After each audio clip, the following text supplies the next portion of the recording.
નમસ્કાર. દેવી સતીના અદ્ભુત બલિદાનની આ પૌરાણિક મહાકથાના વિશ્લેષણમાં આપ સૌનું સ્વાગત છે.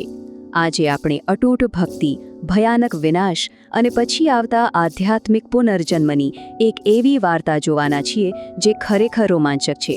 તો ચાલો કોઈ પણ વિલંબ વિના સીધી જ શરૂઆત કરીએ. હવે જરા આ દ્રશ્યની કલ્પના કરો. ગહેરા તોફાની વાદળો છવાયેલા છે અને એક દેવી ભડભડતી આગમાં પ્રવેશી રહી છે, જ્યારે આસપાસ ઊભેલા બધા જ દેવતાઓ આઘાતથી થીજી ગયા છે. આવું કેમ બન્યું હશે? આખરે એવી કઈ મજબૂરી હશે જેણે આટલી કરુણ અને હચમચાવી નાખનારી સ્થિતિ ઊભી કરી? ચાલો આ વિનાશક ક્લાઇમેક્સની પાછળની આખી કથાના મૂળ સુધી જઈએ. આ કથાની શરૂઆત થાય છે ભક્તિ અને દિવ્ય મિલનથી. વાર્તાનો મુખ્ય તણાવ બે સાવ અલગ જ દુનિયાઓ વચ્ચે ઊભો થાય છે. એક તરફ છે રાજા દક્ષનો ભવ્ય શાહી મહેલ, જે સત્તા, અહંકાર અને ભૌતિક સુખોનું પ્રતીક છે, અને બીજી તરફ દેવી સતીનું શાંત જંગલ, જ્યાં ગહન આધ્યાત્મિક શાંતિ છે અને એકદમ શુદ્ધ દિવ્ય પ્રકાશ છે. આ બંને વચ્ચેનો આટલો મોટો વિરોધાભાસ જજ આગળ જતા એક મોટા ટકરાવનું કારણ બને છે. પણ હા, સતીની આકરી તપસ્યા અને સાચી ભક્તિનું પરિણામ ખૂબ જ સુંદર આવે છે. ભગવાન શિવ સાથે તેમનું દિવ્ય મિલન થાય છે. આકાશમાંથી વરસતા ફૂલો, ચારે બાજુ ફેલાયેલો ઝગમગતો પ્રકાશ અને એક અદ્ભુત વાતાવરણ, આ બધું જ તેમના પવિત્ર પ્રેમ અને એક અનોખી આધ્યાત્મિક ઊર્જાની સાક્ષી પૂરે છે. આ ખરેખર એક જાદુઈ પળ છે. હવે સમય આગળ વધે છે અને વાર્તા પહોંચે છે આપણા બીજા પડાવ પર, રાજા દક્ષનો શાહી યજ્ઞ. અહીંથી જ ઘટનાઓ ખૂબ ઝડપથી બદલાય છે. શરૂઆતમાં બધું એકદમ ભવ્ય લાગે છે, એક મોટો શાહી મેળાવડો અને પવિત્ર અગ્નિ. પણ પછી તરત જ રાજા દક્ષ જાહેરમાં સતીનું અપમાન કરે છે. આ એક એવો વળાંક છે જ્યાં પરિસ્થિતિ અચાનક જ વણસી જાય છે. સતી માટે આ અત્યંત ભાવનાત્મક ઉથલપાથલની ક્ષણ બની જાય છે અને જોતામાં જ બધા દેવતાઓની નજર સામે તે અગ્નિમાં પ્રવેશી જાય છે. આ ઘટનાક્રમ એટલો ઝડપી છે કે કોઈને કંઈ સમજવાનો સમય જ નથી મળતો. અને આ જ છે આ કથાનો સૌથી મોટો વળાંક, અંતિમ દિવ્ય બલિદાન. આખી વાર્તાનું આ સૌથી ઉચ્ચ અને ભાવનાત્મક શિખર છે.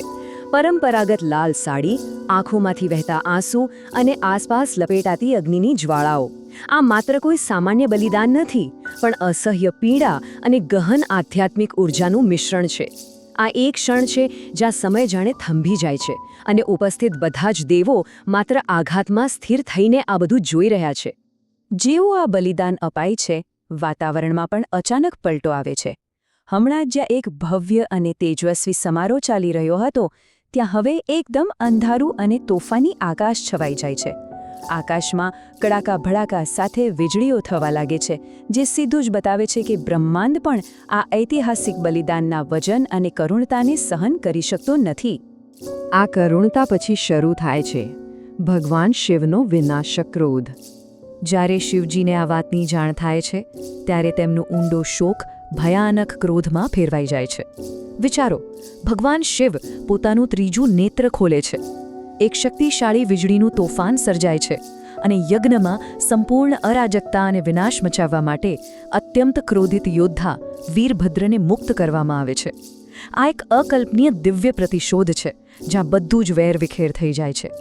પરંતુ આપણી પરંપરામાં એક બહુ સુંદર વાત છે. આ વિનાશ પછી આવે છે દેવી પાર્વતીનો પુનર્જન્મ. કારણ કે વિનાશ એ ક્યારેય અંત હોતો જ નથી. આટલા ભયંકર ક્રોધ અને અરાજકતા પછી કથા એક સુંદર નવો વળાંક લે છે. ધીમે ધીમે એક શાંત પર્વતીય વાતાવરણ ઊભું થાય છે. નરમ અને હળવો પ્રકાશ પેલા ડરાવના પડછાયાઓનું સ્થાન લે છે. દેવી પાર્વતીના પુનર્જન્મ સાથે જ ફરીથી એક પવિત્ર અને શાંત આધ્યાત્મિક વાતાવરણ પ્રસ્થાપિત થાય છે. ક્રોધમાંથી શાંતિ તરફનું આ સંક્રમણ ખરેખર મનમોહક છે. આખી પૌરાણિક કથાને જો એક જ નજરમાં સમજવી હોય ને, તો આ દ્વૈતતા સમજવી પડે. એક તરફ છે દેવી સતીનું અત્યંત ભાવનાત્મક બલિદાન અને અંધારું આકાશ, તો બીજી તરફ છે તેજસ્વી આંખો અને વીજળીઓ સાથેનો ભગવાન શિવનો ભયંકર ક્રોધ. આ બંને પાસાઓ એકબીજાથી સાવ અલગ હોવા છતાં આ મહાકાવ્યના બે સૌથી અવિભાજ્ય અને શક્તિશાળી અંગ છે. તો અંતમાં એક વિચારવા જેવો પ્રશ્ન ઊભો થાય છે, જો વિનાશ અને પુનર્જન્મ એ એક ક્યારે ન અટકતું શાશ્વત ચક્ર છે, તો જીવનમાં સાચી આધ્યાત્મિક શાંતિ મેળવવા માટે આખરે આપણે શેનું બલિદાન આપવું પડે? શું આપણે પણ આપણા અહંકારની આહુતિ આપવી પડે? આ કથા માત્ર એક પૌરાણિક ઘટના નથી, પણ આપણા સૌ માટે એક ઊંડો સંદેશ છે. આ શક્તિશાળી વિચાર પર ચોક્કસથી મનન કરજો.